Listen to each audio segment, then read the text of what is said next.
ఎక్కడైనా ఏకగ్రీవం జరిగింది అంటే మాత్రం దాన్ని నేను చాలా సీరియస్ గా తీసుకున్నాను. కొన్ని చోట్ల మనకు ఆ గ్రామంలో ఎస్సీలే మనకు అండగా ఉండదు. ఆ గ్రామంలో ఎస్సీల నుంచైనా క్యాండిడేట్ రావాలి, స్థానిక సంస్థల ఎన్నికల్లో పోటీకి సిద్ధం కావాలి, ఆ క్యాండిడేట్ కి సపోర్ట్ మీరు చేయాలి.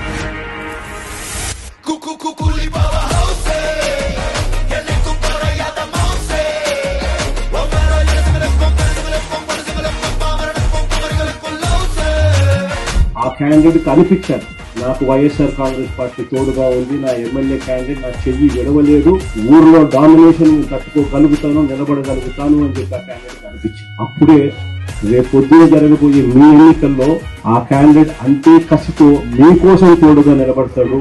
మీరు ఆ క్యాండిడేట్ గెలుపు కోసం ఎంత తోడుగా నిలబడతారో ఇప్పుడు